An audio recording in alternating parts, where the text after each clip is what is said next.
হৃদয়ে থাকিবে যাহার নম্রতা সদা, রহমত আসিবে সাথে প্রভুর ওয়াদা। বড়র বড়াই থাকলে রহমত আসবে না ফিরে, নিজেকে নিজে ছোট মনে করিও সদা। উঁচু জমিন থেকে পানি নিচু জমিনে যায়, এমনি খোদার রহমত আসে নম্রতার হৃদয়ে। বুক বিনাশের বাড়ি গাড়ি পরে রবে সব, বুক বিলাসের বাড়ি গাড়ি পরে রবে সব। থাকতে সময় স্মরণ করো আল্লাহ আমার রব, থাকতে সময় স্মরণ করো আল্লাহ আমার সব। জোরে বলেন ঠিক কিনা? মায়েরা আমার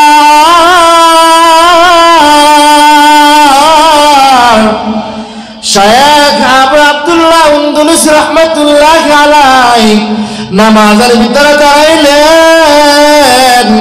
নামাজের ভিতরে দাঁড়াইয়া কোরআনে কারীম তেলাওয়াত করতেছে, কোরআনে কারীম তেলাওয়াত করতেছে।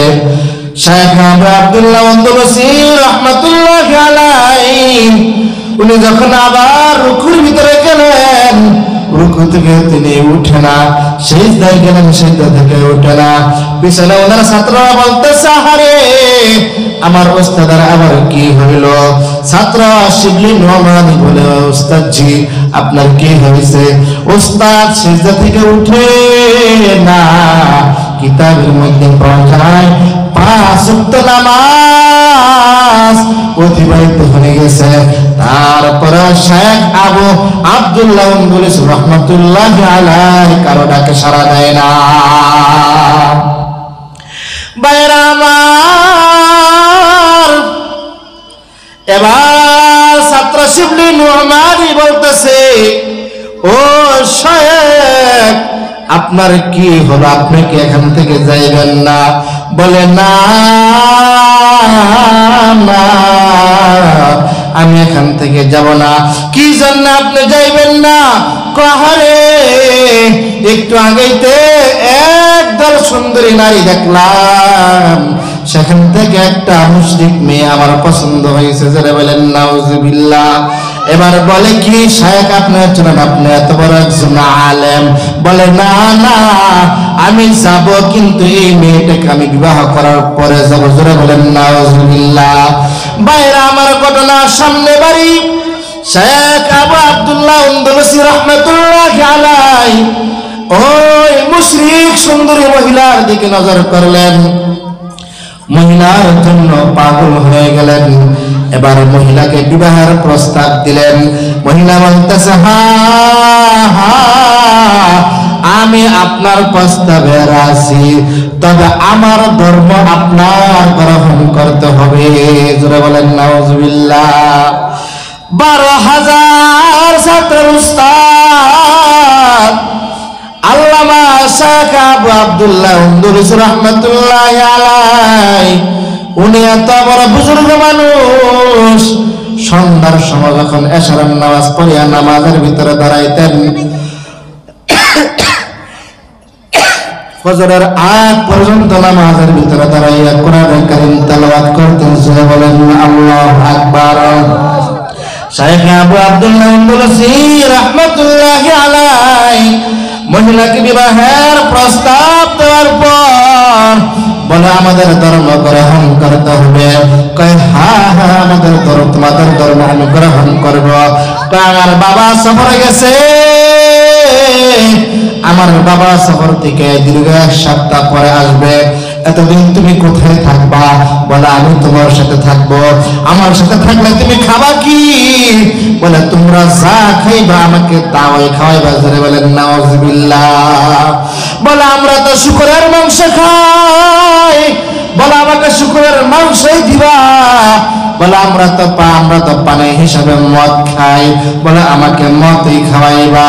মুহতারাম হাজিরিন, ছাত্ররা উস্তাদকে আর নিতে পারল না। ব্যর্থতা লাভ করিয়া আবার ছাত্ররা তাদের গন্তব্যস্থলে চলে গেলেন। ওনার একজন ভালো ছাত্র ছিল, কাছের ছাত্র ছিল শিবলি নোমানী রহমতুল্লাহি আলাইহি। শিবলি নোমানী রহমতুল্লাহি আলাইহি দীর্ঘ 1 বছর পর উস্তাদের কথা স্মরণ হয়েছে। স্মরণ হওয়ার পর ওই এলাকার ভিতরে আবার গেলেন। যাওয়ার পর গিয়ে দেখে শেখ আবু আব্দুল্লাহ আন্দলুসি রহমতুল্লাহি আলাইহি এক জায়গার ভিতরে পাগল অবস্থায় বসে আছে। এবারে বলে আসসালামু আলাইকুম ওয়া রাহমাতুল্লাহ। এবার শেখ আবু আব্দুল্লাহ আন্দলুসি রহমতুল্লাহি আলাইহি কেউ বলেন সালামের জবাব দিয়েছে, কেউ বলেন সালামের জবাব দেয় নাই। তবে এই কথাটা সত্য। বলে হযরত আপনি কেমন আছেন? বলে আলহামদুলিল্লাহ, আমি অনেক ভালো আছি। ও হযরত, আপনি নামাজের ভিতরে আশার নামাজের পরে দাঁড়াইতেন, ফজরের আগে আপনি তাহাজ্জুদ ছাড়তেন, আপনি 30,000 হাদিসের আপনার মুখস্থ, পুরা কোরআনুল কারীমে আপনার মুখস্থ। তাহলে আপনি কিভাবে একটা খ্রিস্টান মহিলাকে, একটা মুশরিকা সুন্দরী মহিলাকে আপনি বিবাহ করলেন? এবার ওই হযরত বলতেছেন, আমি এত বড় আল্লাহ হওয়া সত্ত্বেও, আমি এত বুজুর্গ হওয়া সত্ত্বেও আমার দিলের ভিতরে একটা অহংকার ঢুকছে। কি অহংকার? আমি যখন তোমাদেরকে নিয়ে এই গ্রুপের সামনে আসলাম আর ওই সুন্দর মহিলাদেরকে দেখলাম, আমি নিজে নিজে ভাবলাম আল্লাহ তাআলা আমাকে কত সম্মানের খাতায় রাখছে, আর ওই সুন্দর সুন্দর মহিলাগুলা নোংরা বকরি ছাগল লালন পালন করতেছে। এই অহংকারটা আমার দিলের ভিতরে আসার কারণে আল্লাহ রাব্বুল আলামিনের হুকুমে আমার অন্তর থেকে একটা নূর বের হয়ে গেছে, একটা ঈমানের টুকরা, একটা ঈমানের হাওয়াই পুটলা আমার দেহ থেকে বের হয়ে গেছে। বের হয়ে যাওয়ার সাথে সাথে আমার দিলের অনেক পরিবর্তন চলে আসছে। জোরে বলেন নাউজুবিল্লাহ। তাহলে ঘটনার দ্বারা বুঝতে পারলাম, সামান্য অহংকারের কারণে বিশাল বড় আলেম, বিশাল বড় বুজুর্গ, আল্লাহ তাআলার পেয়ারা বান্দাকে আল্লাহ তাআলা ঘুরাই দিছে। এবার শিবলি নোমানী বলে, ও উস্তাদ, আপনি এত হাদিস পারেন, 30 লক্ষ হাদিস আপনার মুখস্থ, আপনি কি হাদিসের অংশ পড়েন নাই? বলে আমার তো একটা হাদিস মনে নাই। বলে আপনারা কোরআনের হাফেজ? কয় হ্যাঁ, আমি কোরআনের হাফেজ। কয় বলেন তো আপনি এক জায়গা থেকে কোরআনে কারীমের তেলাওয়াত করেন? কয় না না, আমার কোরআনে কারীমে আমার মনে নাই। জোরে বলেন না নাউজুবিল্লাহ।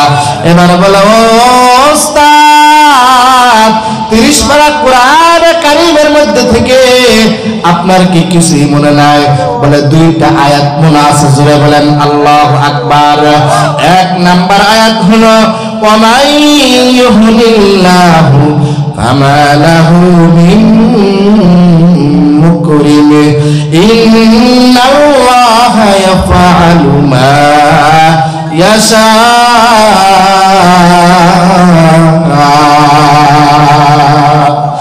আল্লাহ রাব্বুল আলামিন এই আয়াতের ভিতরে বলেন, আমি আল্লাহ তাআলা যাকে চাই তাকে আমি আল্লাহ রাব্বুল আলামিন বেজ্জতি করি, আবার যাকে চাই তাকে আমি আল্লাহ রাব্বুল আলামিন ইজ্জত দান করি। এই আয়াতের অর্থটা শেখ আবু আব্দুল্লাহ আন্দলুসি রাহমাতুল্লাহি আলাইহির গায়ের উপরে পড়ছে কিনা? 30 পারা কোরআন মুখস্থ, পুরা কোরআন উনি ভুলে গেছেন। এই আয়াতখানা আল্লাহ রাব্বুল আলামিন, এই আয়াতখানা আল্লাহ রাব্বুল আলামিন তার জেহেনের ভিতরে আবদ্ধ রাখছেন। এবার শিবলি নোমানী বলে, ওস্তাদ 2 নম্বর আয়াতটা কি? এবার শেখ আবু আব্দুল্লাহ আন্দলুসি রাহমাতুল্লাহি আলাইহি বলে, ওয়া মান ইয়াতাবাদ্দালিল কুফরা বিল ঈমান ফাকাদ দাল্লা সাওয়াআস সাবিল।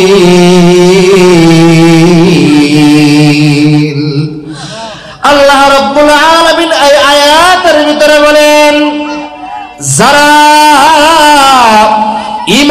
বদলতে কুফরকে অ্যাকসেপ্ট করে নেয়, ইমানের বদলতে কুফরকে গ্রহণ করে নেয়, তারাই ধ্বংসের ভিতরে নিক্ষিপ্ত। জোরে বলেন ঠিক কিনা? এই আয়াতের ভিতরে আবু আব্দুল্লাহ আন্দালুসি রাহমাতুল্লাহি আলাইহি জোরে বলেন ঠিক কিনা?